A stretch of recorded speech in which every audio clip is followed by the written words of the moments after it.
Bagiku tak masalah jika Pak Rudi dipecat atau diberi surat peringatan oleh atasannya. Itu pantas ia dapat, karena mulut penyebar berita bohong. Hanya saja, kenapa Mas Arga masih membelanya? Jika alasan karena bawahan, apakah harus dibiarkan diinjak? Selesai mengerjakan laporan proyek, aku izin keluar kantor dengan alasan pergi berkunjung ke proyek lain. Padahal tidak. Aku ingin menemui Sisil, karyawan distributor tempat pengambilan bahan-bahan proyek pesantren. Mungkin dengan bicara langsung, aku bisa menekannya dan mengungkap kasus ini. Tentu aku ada tujuan. Ada yang bisa saya bantu, Bu? Sisil menyambutku saat aku duduk di kursi depan mejanya, di mana biasa orang memesan barang di distributor ini. Ya, saya ingin mengajakmu minum kopi di sebelah, jawabku. Hah? Maaf, Bu. Saya sedang kerja dan tidak bisa keluar. Lagian, ada perlu apa ya? Ia menatap heran. Pasti karena aku datang, bukan karena memesan barang. Luangkan waktu sebentar. Bukankah bisa minta izin 10 menit saja? Tapi, maaf sekali lagi, Bu. Jika ingin pesan barang, baru saya layani. Tapi kalau minum kopi, sepertinya waktu dan tempat yang salah. Ia masih menjawab dengan ramah. Aku menghela nafas besar. Oke, kalau gitu saya ingin bertemu pimpinanmu, Pak Irwanto. Ya, jawabku sambil mengeluarkan ponsel dari saku. Tapi, ada perlu apa ya, Bu? Sudah janjian sebelumnya? Belum, tapi saya ingin membicarakan sesuatu pada beliau karena ini menyangkut tentang pemesanan barang yang tidak sesuai harga. Sisil terpana menatapku. Aku tersenyum kecil sambil mengeluarkan kopian faktur yang sudah dibayar lunas dari pemesanan barang sebelumnya dari tas. Mungkin tentang ini. Aku menyodorkan kopi faktur itu padanya. Ia langsung menerima, lalu fokus melihatnya. Ini kan. Ia tak melanjutkan ucapan, tepatnya ekspresi terkejut, dan seketika wajahnya langsung tegang. Aku tunggu di kedai sebelah. Lalu aku bangkit dari duduk, meninggalkan ia dengan ekspresi khawatir. Aku yakin berhasil membuat jantungnya terkejut. Aku memesan 2 cangkir kopi di kedai sebelah distributor itu. Duduk santai di meja paling sudut, agar nanti kami bisa bicara leluasa. Aku ingin tahu keterlibatan Mas Arga sebelum masalah ini ketahuan Pak Ismail, dan aku tak ingin disalahkan nantinya karena Mas Arga suamiku. Aku baru menjabat di posisi manajer. Takutnya nanti Mas Arga akan mencari alasan dan mengancam pekerjaanku. Tentu, pasti ada ikut campur tangan Pak Rudi. Ini pikiran buruk, karena Mas Arga menyuruhku berhenti kerja. Tapi aku tak menginginkan itu. Tak lama kemudian, Sisil datang. Ada apa ibu mencari saya? Bukankah bisa bicara di dalam saja? Jika ingin memesan barang, ia masih berlagak pura-pura tidak terjadi apa-apa dengan faktur itu. Duduklah dulu. Aku sudah pesankan kopi, biar kita bisa bicara santai, jawabku, sambil menunjuk kopi yang sudah terhidang. Ia duduk, namun mimik wajahnya tak bisa berbohong. Gelisah. Itulah kata yang aku gambarkan tentang ia yang sekarang. Santai saja, minum dulu. Saya tidak haus, jawabnya. Dan kali ini suaranya terdengar ketus. Ya, kopi bukan buat menghilangkan rasa haus, tapi setidaknya menenangkan pikiran. Ibu mau apa? Ia mulai menatap mataku yang tadinya tak berani menatap. Bisa jelaskan tentang faktur itu? Apa yang bisa saya jelaskan? Itu sudah sesuai prosedur pemesanan. Terus apa masalahnya? Sepertinya ia berusaha mengelak yang tak bisa dielak. Aku bisa saja membawa kasus ini ke pemimpinnya, dan ia pasti dipecat.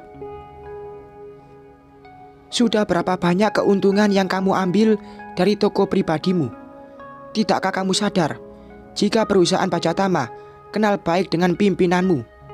Apa tak terpikirkan jika suatu saat mereka bertemu dan membicarakan ini? Ibu siapa? Kenapa ikut campur dalam urusan saya? Suaranya mulai lantang. Astaga, padahal ia terlihat jelas gelisah, atau tepatnya mungkin takut, tapi tetap bersuara sedikit lantang. Saya hanya minta penjelasanmu. Aku mulai memencet ponsel, ingin merekam perkataannya. Tentu dengan terlihat tidak sedang merekam. Apa kepentingan ibu? Ia bangkit dari duduk. Jika ingin memesan barang, akan saya sesuaikan harganya menurut harga resmi. Jadi jangan ikut campur. Saya harus ikut campur, malah sangat harus. Jawabku tegas. Duduk. Akhirnya ia duduk lagi, seperti terpaksa menuruti perkataanku. Terlihat jelas ia masih menatap kesal. Saya manajer baru perusahaan Pajatama. Apa? Ia gugup dengan semakin menunjukkan wajah tegang. Ya, apakah ucapan saya belum jelas? Lalu aku meneguk kopi. Jadi ibu istri Pak Arga? Aku terdiam sejenak. Kami beradu pandang. Nama suamiku disebut jelas, dan ini menunjukkan kebenaran ucapan Pak Yoyo. Jika Mas Arga terlibat di kasus ini. Namun, kemana uang hasil kecurangan ini? Jika selama ini Mas Arga sering minta bantuan ibu dan adiknya masalah biaya. Aku hanya minta penjelasanmu. Ia menanggapi tersenyum sinis. Tadinya ekspresi tegang sudah mulai mencair. Penjelasan apa? Bukankah Pak Arga juga menikmati uang ini? Ibu mau laporkan? Ya silahkan. Tapi ingat, suami ibu juga terlibat. Apakah ini ancaman? Saya hanya mengatakan apa adanya. Pikirkan dulu jika ingin melaporkan saya. Ia berdiri. Bukankah di faktur ada nomor HP saya? Silakan hubungi jika ada perlu lagi. Lalu ia mulai melangkah ingin pergi. Tunggu. Ia menghentikan langkah, lalu membalikkan badan. Saya tak peduli jika melibatkan Mas Arga. Kasus ini akan tetap saya laporkan ke atasanmu. Sebaiknya kompromikan dulu pada suami ibu. Jawabnya, lalu berlalu pergi. Kenapa ia bisa kerjasama dengan Mas Arga? Bukankah Mas Arga tak ada hubungannya dengan pemesanan barang? Dari cara bicara Sisil, ia terlihat percaya diri dan tidak menunjukkan ketakutan, seperti sebelum tahu siapa aku. Untuk kasus ini terpaksa aku diamkan. Aku harus cari cara agar jangan dijadikan kambing hitam.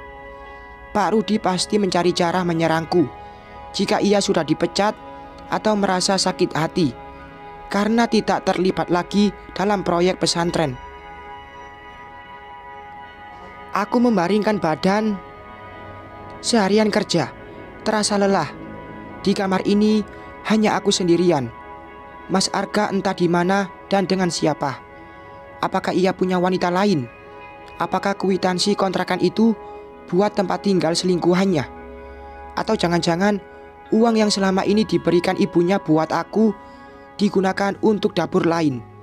Pasti uang yang didapat dari kecurangan itu digunakan buat selingkuhannya. Memikirkan ini, dada terasa sesak. Selama ini tak terbayangkan jika Mas Arga tega selingkuh. Jika benar firasatku, maka aku harus siap-siap dengan kemungkinan berpisah. Tak ada obat untuk perselingkuhan. Tapi bagaimana dengan Tia? Ia pasti terluka jika aku bercerai. Inilah yang selalu menjadi pertimbangan, yaitu anak. Terdengar suara motor. Pasti Mas Arga pulang. Aku bangkit dari duduk. Tak lama kemudian Mas Arga masuk dan langsung membuka lemari. Beberapa bajunya dimasukkan ke tas. Aku tetap diam tanpa mempedulikan apa yang ia lakukan. Jika kamu masih kuku kerja, urus urusanmu sendiri, dan aku juga akan urus urusanku sendiri. Aku tak akan berhenti kerja, jawabku tanpa ragu. Ia berdiri di depanku sambil melotot. Sudah merasa bangga dengan jabatanmu? Jadi ini maksudmu menemui Sisil agar bisa menekan aku? Kamu mikir, Sarah, aku suamimu. Ternyata wanita itu sudah memberitahu, jika kamu punya wanita lain, ceraikan aku, Mas. Sebenarnya ada rasa sesak bicara ini, tapi aku tak boleh lemah, karena ini bukan akhir dari kehidupan. Kamu menuduhku selingkuh, tapi sebenarnya kamu yang selingkuh. Apa maksudmu, Mas? Mau membalikkan fakta? Aku yakin kamu sudah tidur dengan Pak Ismail agar dapat jabatan itu. Oh, jadi yang dikatakan Rudi juga dari mulutmu. Istri macam apa kamu yang membuat kerjaan suami sendiri terancam? Untung Pak Rudi tidak melibatkan aku, dan ia lebih baik ketimbang kamu, istriku. Mas Arga memperbandingkan aku dengan lelaki itu. Dari bicaranya bisa diketahui jika kerjaannya masih dalam kondisi aman. Jika kamu masih betah di luar sana, buat apa rumah tangga ini? Diam akan membuat masalah tak selesai. Aku tinggal di rumah ibu mertua, tapi suami tak di rumah. Semua karena kamu. Seandainya kamu berhenti kerja, aku akan kembali ke rumah ini. Kalau begitu, pergilah, jawabku tanpa menoleh padanya. Dasar istri durhaka.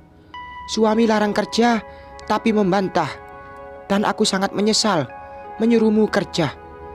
Tapi buat apa aku sesali lagi? Ternyata di luar sana lebih enak ketimbang bersamamu. Lalu ia pergi, membawa tas yang berisi pakaiannya. Cukup. Aku sudah merasa muak dengan tingkah Mas Arga. Rumah tangga tak sehat. Aku yakin ia punya wanita lain hingga merasa senang di luar sana. Tuhan, bohong jika perasaan ini tidak terluka. Hanya saja saat ini tetap berusaha kuat.